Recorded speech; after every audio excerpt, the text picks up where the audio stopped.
What's up, Faithful? You're listening to another episode of the 49ers Web Zone No Huddle podcast, a part of the Odyssey Network. I'm Brian Rennick. He's Al Sacco.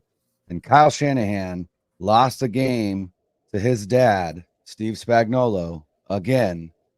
And the 49ers are now 3-4 in a season that seems eerily similar to the 2020 season. The Super Bowl hangover is real. Al, I didn't get to watch a second of this game live because the Trash Pandas were playing an absolutely marathon tournament. We played 5 games on Sunday, each game needing to win to continue. And yeah, I didn't watch this game.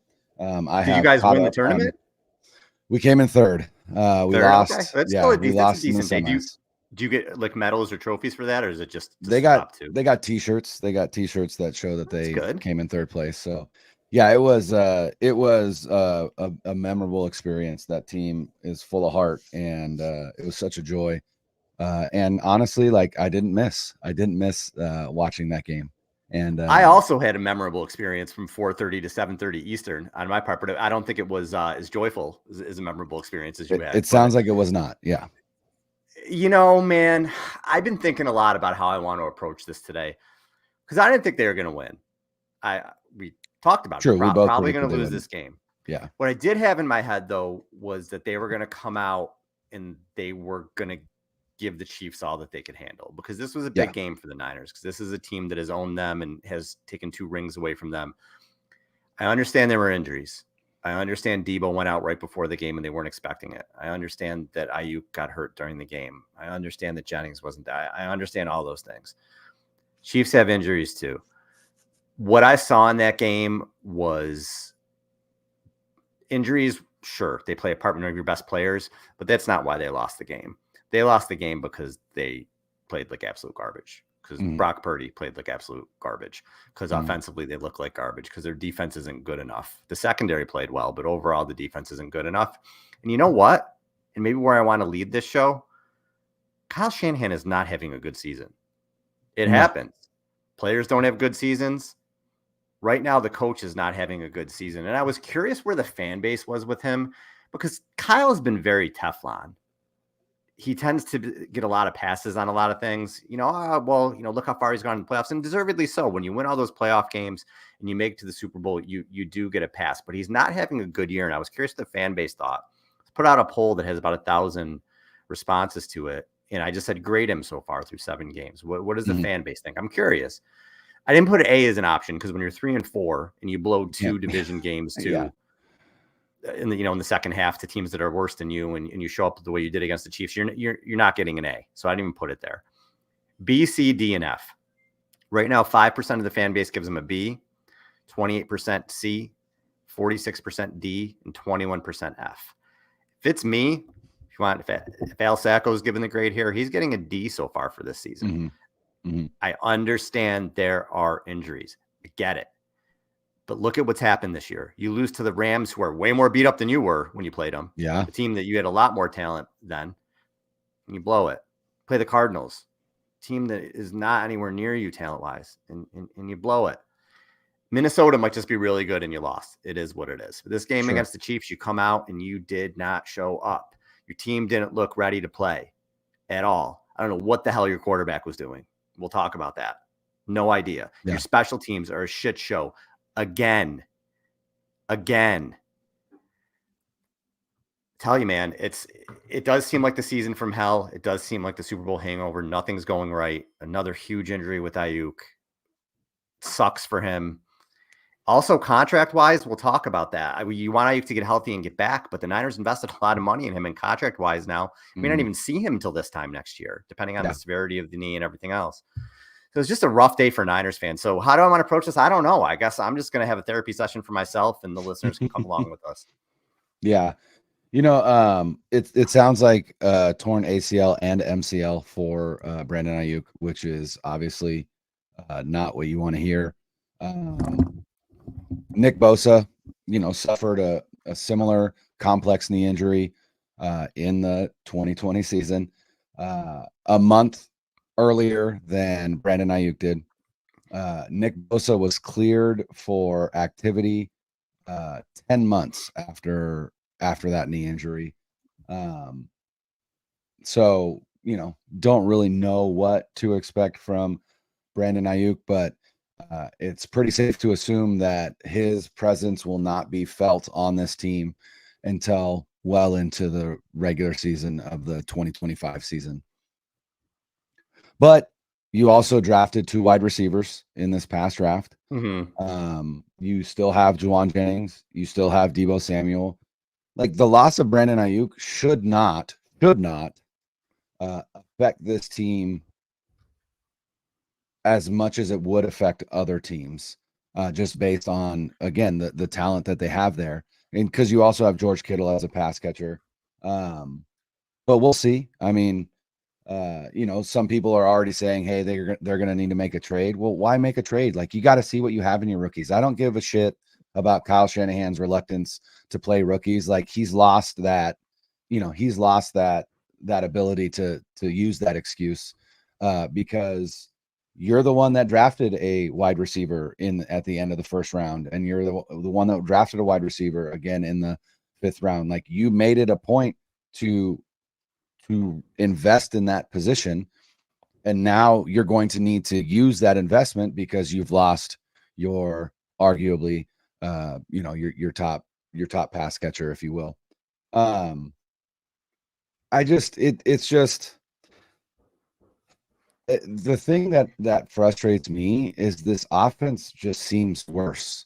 It just seems worse without Christian McCaffrey. And if your offense is reliant upon an all-world, like, generational talent at the running back position, your offense isn't very good.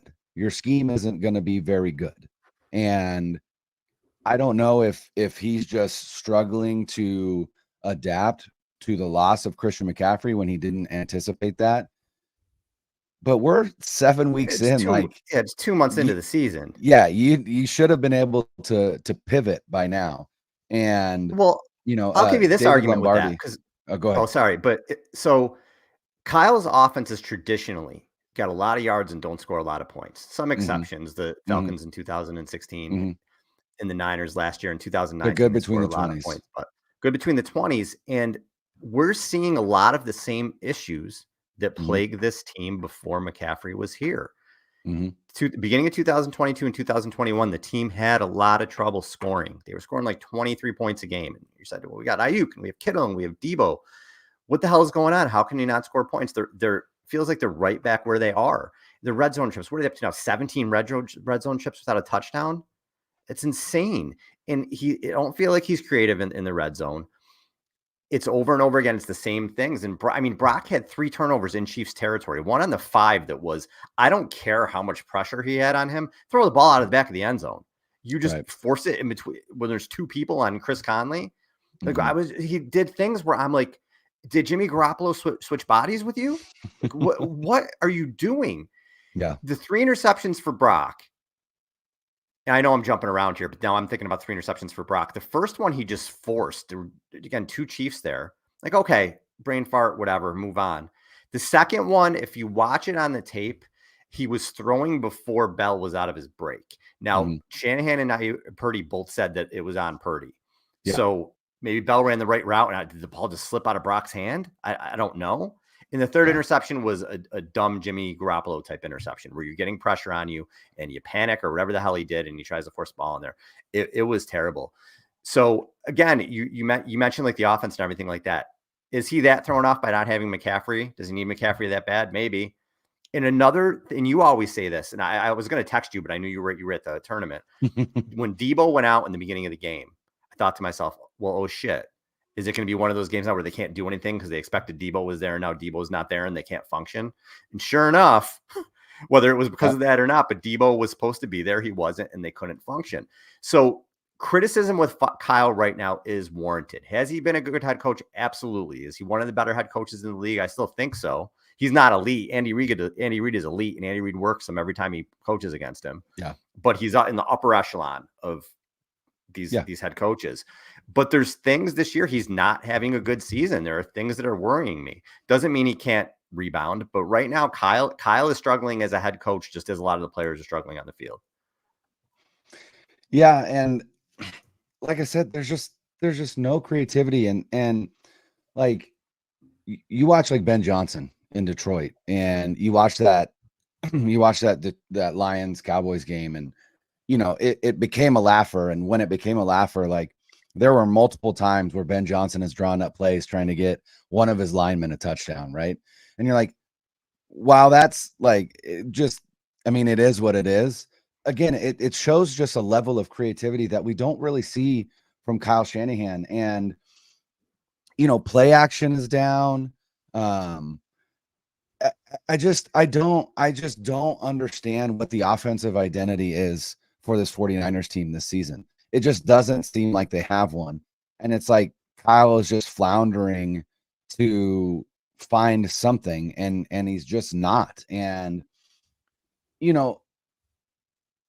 what I was going to say earlier is, David Lombardi tweeted out something today about how, this offense misses Christian McCaffrey.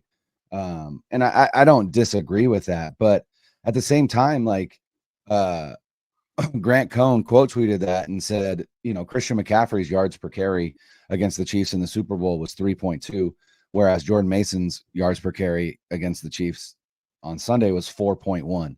So it's not Christian McCaffrey on the ground. Yeah, it's the passing game. It's the passing game. But then Sterling Bennett posted. Sterling Bennett is at KNBR, all covers the NFL for Total Apex Sports. Oh, I'm sorry, 95.7 The Game, not KNBR. But he tweeted out this graphic, which I thought was interesting. And it shows Brock Purdy's stats with and without Christian McCaffrey. I think this was prior to the Chiefs game, because he did have his 3 interceptions. But prior to the Chiefs game, 745 pass plays with McCaffrey, 313 without. With McCaffrey, completion percentage of 67%. Without McCaffrey, 66%. Yards per attempt, 8.8. Same without McCaffrey. Touchdown to interception ratio, 40-14 with McCaffrey, 16-5 without, which is actually a better ratio than 40-14. His rating is 105.7 versus 105.5. His EPA per pass play is 0.21, plus 0.21. Without McCaffrey, it's plus 0.20. His EPA per pass attempt is plus 0.32 with McCaffrey, plus 0.32 without. His average air yards is 8.0 with McCaffrey, 9.1 without. His percentage of yards after the catch is 50% with McCaffrey, 35% without McCaffrey. And then explosive pass rate or pass percentage is 22.4 with McCaffrey and 20.4 without. Now, again, that is with Aiyuk or Samuel on the field. So again, Brock Purdy's performance in the passing game is damn near identical with or without McCaffrey on the field. So the question becomes, where is it that they are just absolutely floundering and lost without McCaffrey? I think you brought it up. I would imagine you could point to the red zone as being the biggest one. They're getting to the red zone. They're just not finishing. Yeah. And again, that just goes to show that Kyle Shanahan just has no creativity in the red zone. And I don't know what it is. I don't know why he doesn't start looking at other teams that, have wildly successful red zone offenses like the Chiefs and start taking some pages from them. Like, it just doesn't make sense that a guy that is often dubbed as an offensive genius struggles to score points. Like, that doesn't, you're not an offensive genius if you can't score points. I don't give a shit how many yards you rack up. If you can't score points, you're not an offensive genius. And so I don't know. I think there's a stubbornness there. Sure. But like, is he so stubborn that he's willing to get his ass kicked by the Chiefs every time he plays them? Like, at some point, you got to learn. You got to learn, and you got to change. You got to adapt. And I just don't know why he hasn't. Like, losing 2 Super Bowls to the same team and the same defensive coordinator isn't enough for you to change some things up a little bit. Like, you really still think it's your system or bust? Because here's the other issue. it certainly seems like any time that Kyle Shanahan goes up against a top tier, top level defensive coordinator, Steve Spagnuolo, Mike McDonald,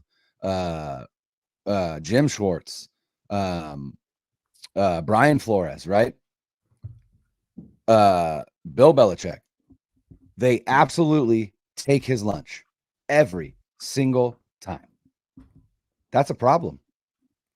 You can't be an offensive genius if you just beat up on the shitty defenses. You need to be an offensive genius. They know what to expect, and he doesn't stray from what they're expecting, right. I guess. Right. I guess. Brian, this just came through. Deebo Samuel is in the hospital with fluid in his lungs, and he has pneumonia. Oh, damn. Are you fucking kidding me? You're kidding me. Can this season get any more insane? It is the season from hell. It is Super Bowl hangover, bad juju, whatever you want to call it.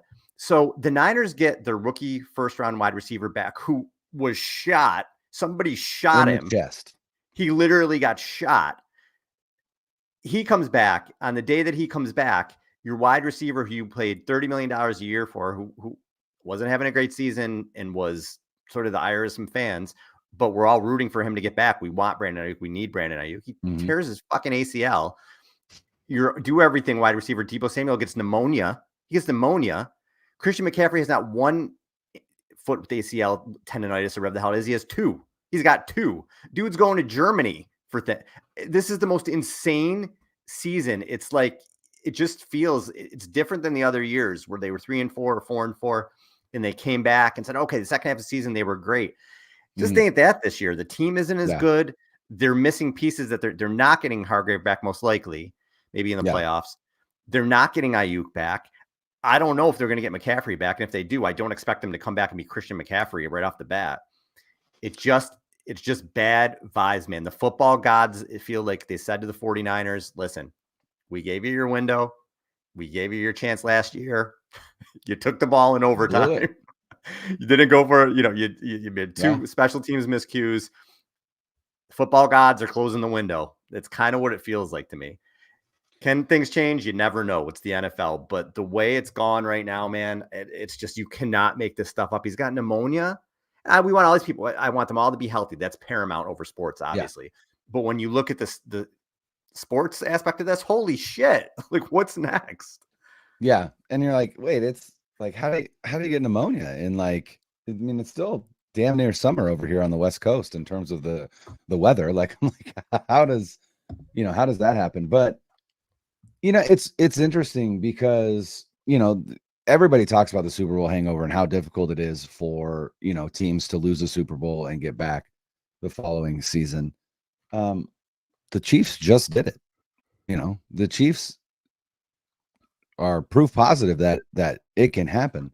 But both times now under Kyle Shanahan that the 49ers have lost the Super Bowl, they've come back the next season and looked like dog shit and also experienced a ton of injuries.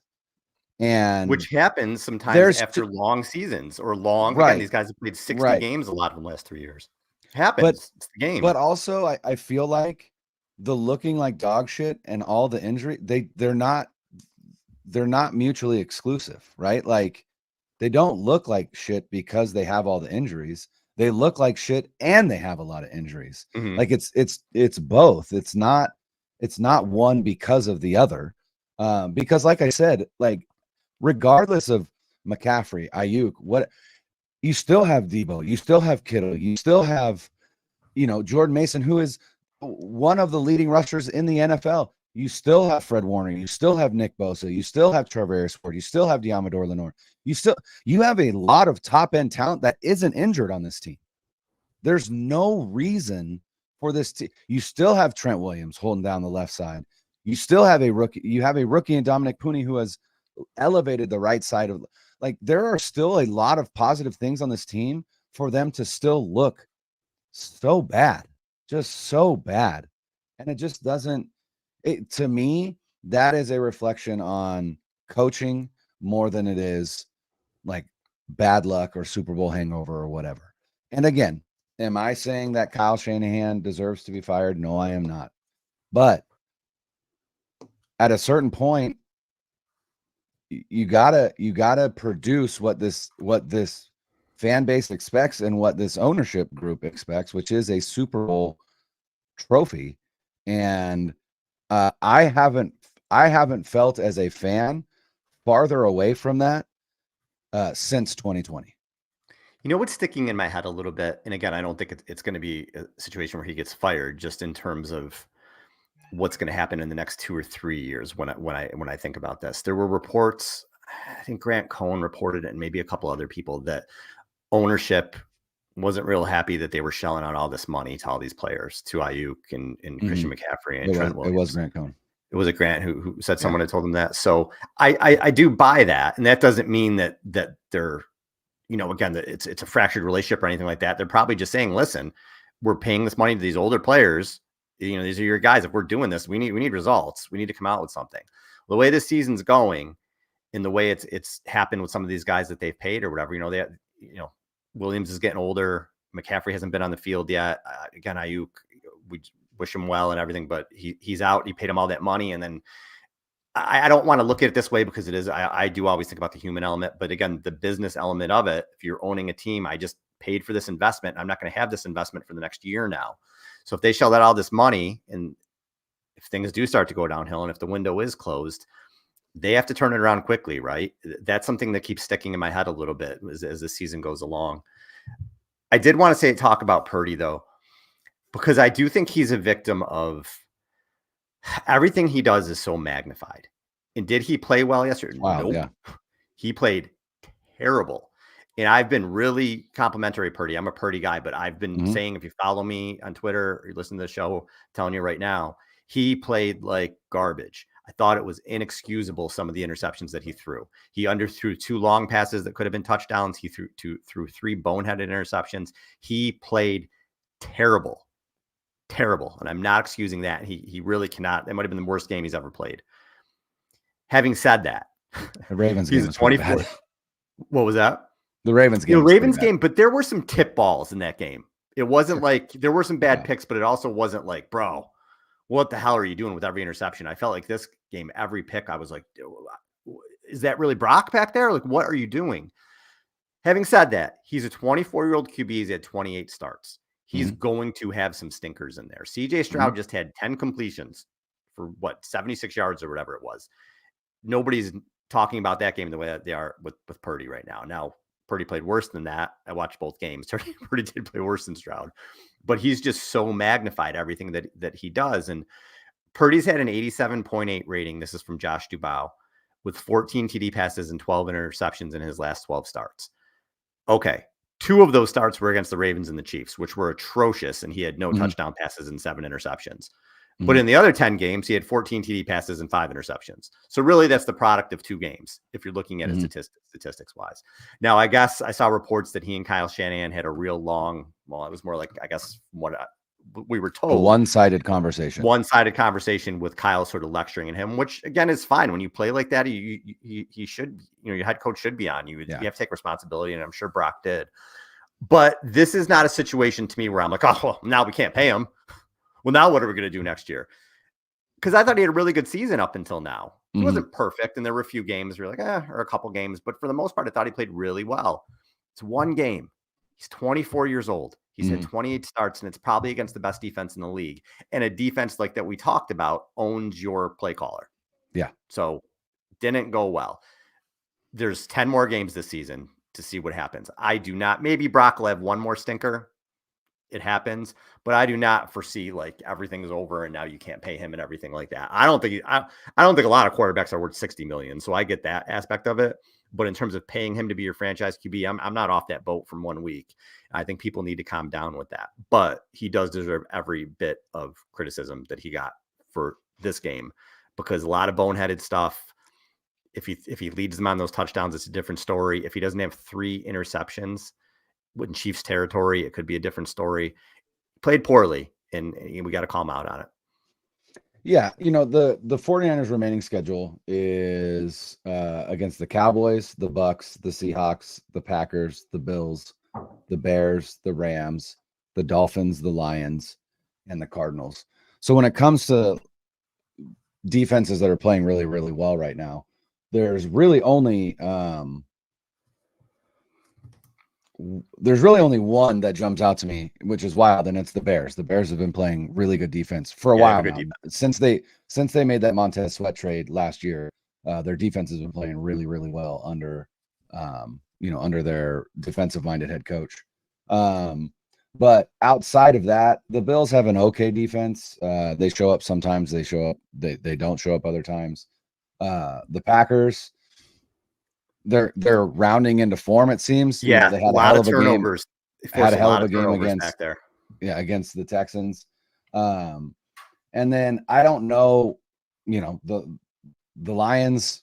I mean, without Aiden Hutchinson, we'll see if they make a move, but. I think the Lions will, if they play this iteration of the 49ers, will kick the shit out of the 49ers. Offensively, I agree. I think their offense would score a lot of points, but I don't know that their defense would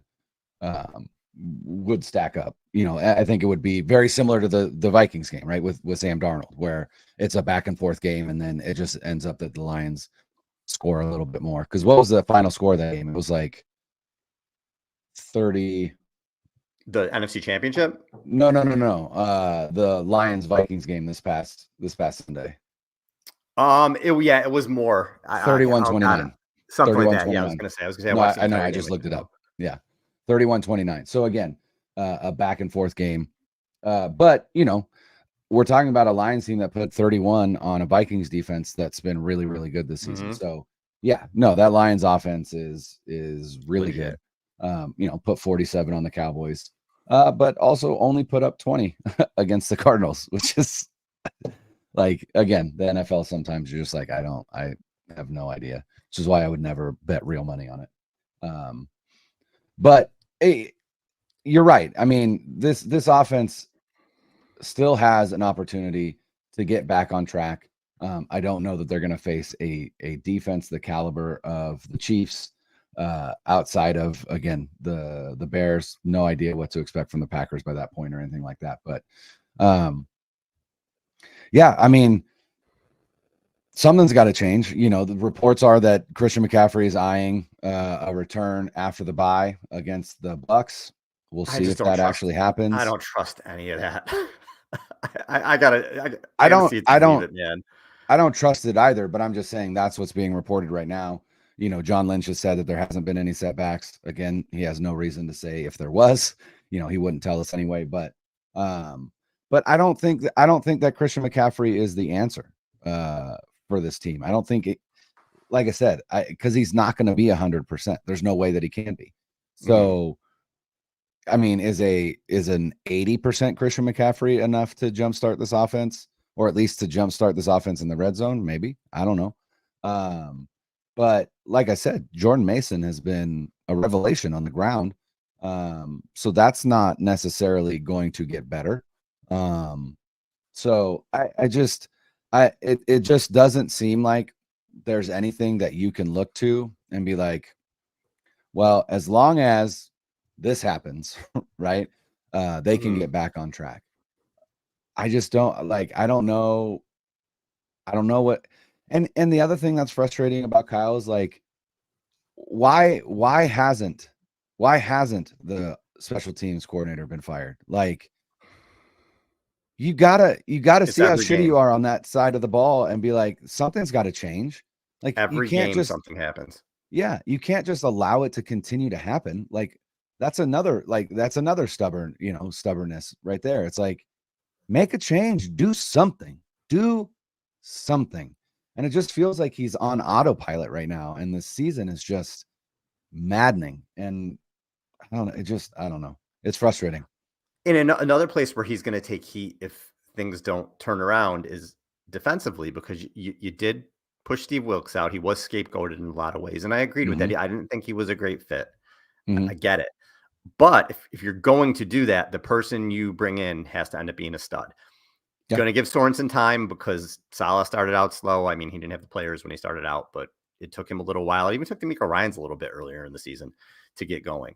So he deserves the benefit of the doubt. He deserves some well, I don't want to say the benefit of the doubt because we don't know what he is, but he deserves time to see if he can get everything going. Now, I thought defensively, the secondary is playing well. I thought Lenore had a strong game. Ward had a better game. Mustafa's flying around. Mm-hmm. Jair Brown is a little nervous there. And Renardo Green looks like in nickel packages. He's going to be the outside guy. I think he played 22 out of 25 snaps there.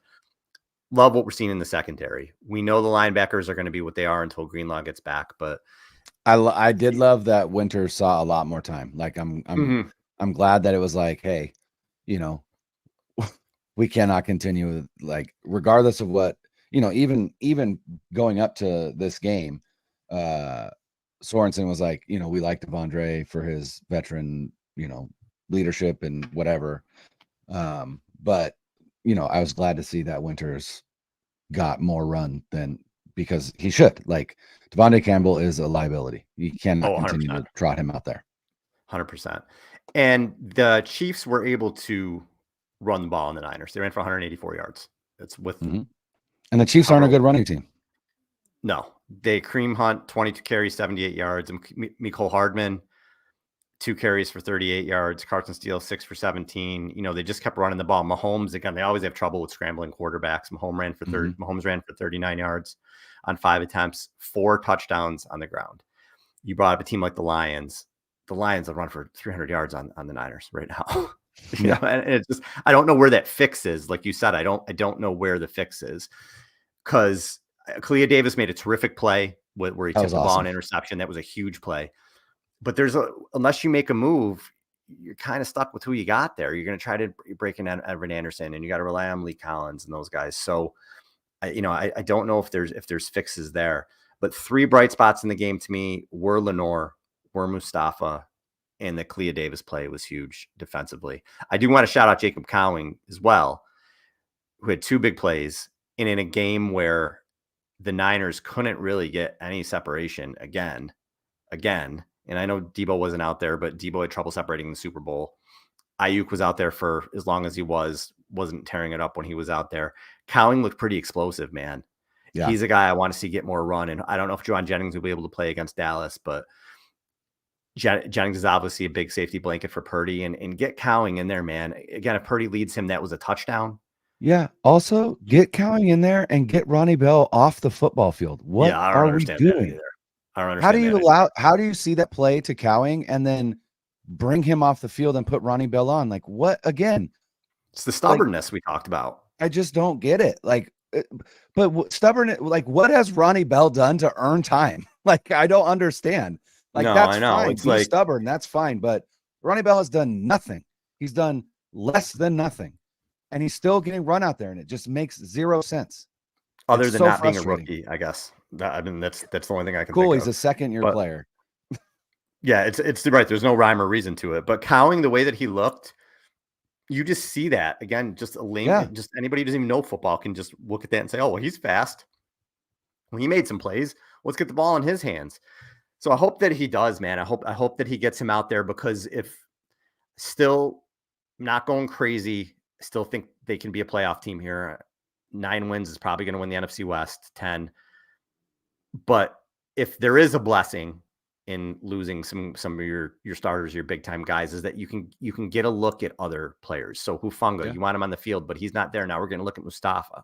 Well, Aiyuk's not going to be there now, so we can get a look at Pearsall. We can get a look at Cowing. So use this opportunity to see what your next window is going to look like. Don't be stubborn. Go into next year and say, okay, we saw what Pearsall can do. We saw what Cowing can do. We know that we can let these guys get in here seamlessly. Don't say, oh, well, you know, Cowing had 5 targets. We don't know. We don't know what he's going to be. Give him opportunities, man. Give him opportunities. If Aiyuk is not going to be there, Chris Conley is not part of your future. No. See what Pearsall can do. Let's see what Cowing can do. Ronnie Bell's not going to be part of your future. Right. So see what those guys do and get him in. It's frustrating as hell, man. It really is. You know, one thing, a friend of the show, Jason Aponte, tweeted this out earlier today. You know, again, that idea of bringing somebody in via trade, and I'm, you know, with Jennings being injured again, I mean, he'll be back, but we don't know when. Obviously Aiyuk is gone for the season. Mm-hmm. You know, Ronnie Bell doesn't deserve to be on this team. You know, there's an obvious upgrade there. His idea was to target Deontay Johnson from the Panthers, which I think would be a pretty adept move. He's kind of like a turbocharged Emmanuel Sanders. I like his game a lot. I'm a fan. Yeah, which I think would fit in pretty well. But at the same time, like you've got Jacob Cowing, who could arguably probably do a lot of the same for you if you give him an opportunity. So why waste future draft capital to bring a different wide receiver in when you drafted 2 in the previous in this year's draft? Like, again, give them an opportunity, because Debo and Jennings are going to be your top 2, right? Mm-hmm. No reason why Pearsall and Cowing can't be those next 2 in line. And then you've got a guy like Chris Conley who, you can put in on special teams.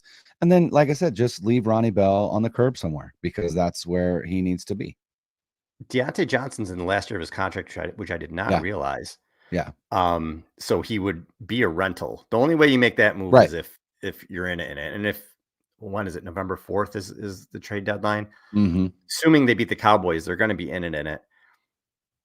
Probably don't have to give up a lot there because you're getting the rental. That's actually that's now you got me thinking on Deontay Johnson. Because I think I didn't come up with it. That was a Ponte, but yeah, it was a Ponte. That's good thinking on his part. But I don't know. I don't know what they're gonna do. They have to do something. If they really want to make a run for the playoffs, they have to do something. I still believe you got to get defensive line. That's where it needs to be. But you have to do something. Mario asked us, given Aiyuk status, is it a foregone conclusion that we add another wide receiver? I don't know, simply because what Brian and I were saying is with those young guys, they may want to get a look at them. Jennings has proven that he can carry the load. I mean, he certainly looked really good early in the season. And if you have Debo there with Kittle, they can get by. And then you give Pearsall some reps and Cowing some reps. So I don't know that they'll do that. They have to get better in the trenches. They can do that on the defensive line. Offensive line, what are you going to do? I know some of the numbers look good here and there. You got Pooney and you got Trent Williams. Everyone else there to me is a liability. Yes. Yeah, I know Aaron Banks. Including Aaron Banks. Did you see that play where Leo Chenal, the linebacker, absolutely blew Aaron Banks up in the hole? And I didn't. I saw him pull and fall down. I saw that one when him and Sauber fell on each other. Yeah. No, it was a Mason run where Chenal blows Banks up, like just absolutely shoves him back, and then still makes the play on the ball carrier because Banks didn't even get a hand on him. It was, and again, Chenal is a linebacker, so there are not a great rep. Not a great rep. I don't care what the PFF scores say. I don't care metrics. I don't care this and that. There are if you look at the games and you watch, there are 3 replacement level players on the offensive line. Banks, Brendel cost them. I don't know how many times he cost them. In McKivitz, McKivitz will have some good reps. There's a lot of reps in pass blocking where he gets blown up. Blown up. Like not even close. You have replacement level players at right tackle, center, and left guard. Love what Pooney can be. Trent Williams is Trent Williams, but even he's older. Eventually, you're going to have to replace him in the next couple of years. And when you play a defense like the Chiefs, they only gave up 1 sack, but come on, the Niners got worked, dude. Yeah. They got worked. Just look at it with the naked eye. And guys like Chris Jones are going to continue to work them until they make a priority, like the Chiefs did with the interior like the Detroit Lions did. Like the Detroit Lions did. Like the Pittsburgh Steelers, and I know they have injuries there right now, but with Zach Frazier and Daniels, they have a really good interior. A guy that I targeted for the 49ers. Yeah. Yeah, they have a really good interior. They're 5-2 when they're running the ball and they look better. I feel like you have to start investing in that a little bit. I know that they did with Pooney, but center's always been a big position with Kyle Shanahan. What are we doing with Brendel? Make it a priority. Get yourself a good center. You've had Alex Mack.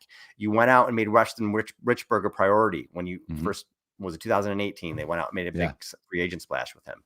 You have to make center a priority again. You have to get better in the interior. Yeah. I mean, I had posted, overall, and again, it's lifted a lot by Pooney and Trent Williams. When it comes to pass blocking, the 49ers have been one of the better pass blocking units in the NFL. Again, buoyed largely by Trent Williams and Dominic Pooney. I had tweeted that out, and someone said something about, is this the year to address center? I was like, the past 5 years have been the year to address center, and they just haven't done it, right? Like the 49ers have Aaron Banks instead of Creed Humphrey, right? Like I just like the Steelers have, or the 49ers have Ricky Pearsall, the Steelers have Zach Frazier, right? Like there has been an opportunity to address the position, and they just haven't. And again, it's just maddening. And it's like you said, it points to the stubbornness of like, no, like I'm not going to start rookies at certain positions, like center, like wide receiver, like whatever. And it's just like you're screwing yourself and your team through your own stubbornness, and it's coming home to roost in a nightmare season now. And isn't gonna cost him his job? I doubt it. But I mean, if this season continues to go south like it has, I don't know, especially with the likelihood that a guy like Ben Johnson will be available. He went back to Detroit for one more season, I think, because he wanted to pursue a Super Bowl with that squad. But I have to assume that after the season, he's going to be looking for a head coaching position. Could you transition from, the guy that you brought in as an offensive genius to kind of the next guy on the list? Maybe. I don't know. I doubt it, right? They just got extensions. They just got extensions. So the only way Kyle would lose his job, assuming let's say they go 7-10, right? And it's just a nightmare season. The only way Kyle loses his job is if like there's a total falling out with ownership, where there's an argument and an FU thing, and we're kind of near something similar to Harbaugh, where like this just marriage is over. Yeah, I don't think they're there. I don't think anybody's at that point. I agree, but one thing that I am starting to recognize is that I think the offensive genius label is probably a little less apropos for Kyle Shanahan now, because like I said, I've watched him get his lunch money stolen from every single quality defensive coordinator that he comes up against. And after a while, you start to realize, hey, that's probably on him. And there's been no adaptation. There's been no change. There's been no anything. Nothing has changed from what happened in the Super Bowl. Nothing has changed from what happened against the Ravens. Nothing has changed from what happened against Brian Flores and Jim Schwartz. And like I said, all these guys that have held Kyle Shanahan and his offense to like under 23 points every time they face them. Like at a certain point, you got to go, okay, so maybe there are some things that I could probably change, but more often than not, the lip service is execution. It's just execution. If we execute better, then, and it's like, no, like you got to own some of this. You've got to own some of it, right? Stop just putting it all on your players, right? And it felt like that. It felt like that after this game, right? Like it genuinely felt like he threw Brock Purdy under the bus a little bit after this game. Now, did Brock Purdy play like shit? Sure, right? But he's operating your offense and running your play calls, and like, take some ownership, dude. Take some ownership. I think fans get a little frustrated with the accountability. It doesn't seem like there's a lot of accountability there. A lot of like, I screwed up. Like that was, it's on me type thing. And that can get frustrating. I just always think back to the Saints game. And what was it, 2021, 22? No, it was 2009. What was the crazy Saints game? 2019, because Emmanuel Sanders was on the team. Oh my God, was it that long ago? Holy shit, it was that long ago. Yeah, this is the Super Bowl year. That was a great game, and he's calling wide receiver passes. He's having Juszczyk get a handoff and flip the ball to Mostert. I was like, this is great. I love this. And I'm not saying you should run a gadget play every game, but get a little creative here and there. Do something. I don't know. And we did see that. We did see that in the Super Bowl with the Jennings touchdown pass. Yes. And I've called for that. Yeah. And I've called for that a lot, right? Because I think people forget Juwan Jennings started his collegiate career as a quarterback. He didn't transition to wide receiver until he was at Tennessee. And so I'm like, why don't take advantage of that? Like, the guy can throw the football. He made it to college football as a quarterback. Like, obviously he can throw the ball. Like, let's take advantage of stuff like that. So, Yeah, I would like to see a little bit more creativity and just, I don't know, like you said, some accountability, some wearing of it by Kyle Shanahan, if you will. Like, just wear it. Just wear this loss. Just be like, you know what? Steve Spagnuolo just stole my lunch money again. I've got to be better. I've got to be better. We've got to be better. We need better execution, but I've got to call a better game. Yeah, like, it's not that hard. It's not. It's even not if you that don't hard. mean it, and even if you're lying through your right, teeth, you lie about injuries all the time. Yeah, Just exactly. pretend you're talking about an injury. It's madness. Well, it's frustrating as hell, man. And I know, again, we can hang our hats on a little bit. I don't even know, how old are you? 42. Okay, so you were old enough to know the 94 championship anyway. Oh yeah. So Oh yeah. all right, No, so we've seen that. We have the title, but I always say these fans who are, what has it been, 20? Well, it's been 34 years. So if you're in your early 30s, all you've known is pain from the 49ers. Yeah. So I feel for the fans who have come so close, and it's just been gut punch after gut punch. Because right now this team is trending towards the 90s Bills, right? What other team? The Jazz with Malone and Stockton.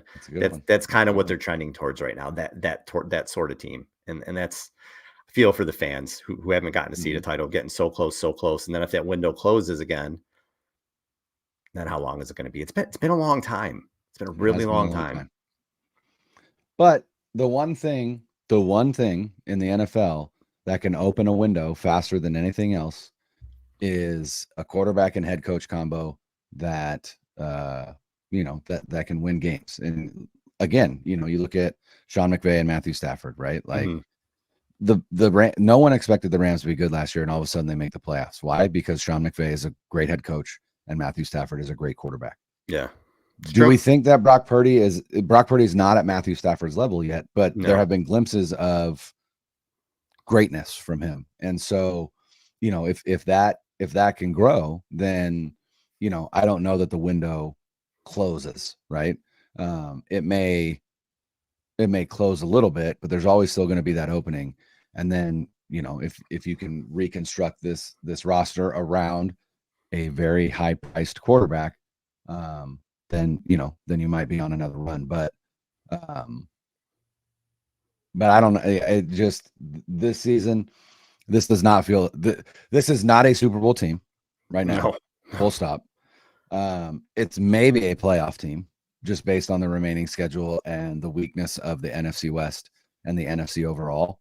But the Lions, the Vikings, the Packers, and probably those three teams are just 2 tiers ahead of the 49ers right now.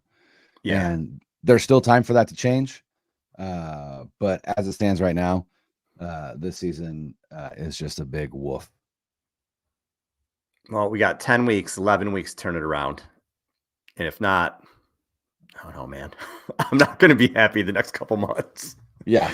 I'm going to get, season will not be fun. More and more pessimistic. Oh God, could you imagine the offseason if they don't make the playoffs with what we've been through with them making long runs?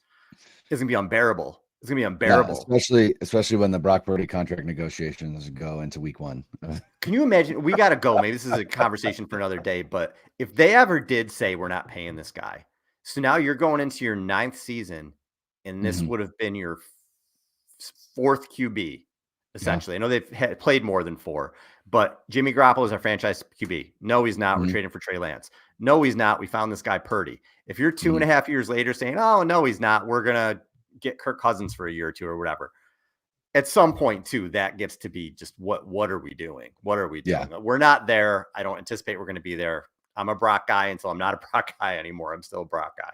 Yeah. So we'll see. But these are all questions when a game like this happens that get raised and people worry. It's the nature of the NFL. It's week to week. You can only react to the week. And then you have 6 days to sit and just overanalyze and overthink everything. Yeah, because ultimately you got supremely outclassed by a team that is a true Super Bowl contender. And it made you realize that you are not. And that's a tough pill to swallow. Yeah. Yeah, it's a little sobering today. All right, we're out of here. Please subscribe, YouTube, anywhere you get your podcasts. For Brian, I'm Al. Later.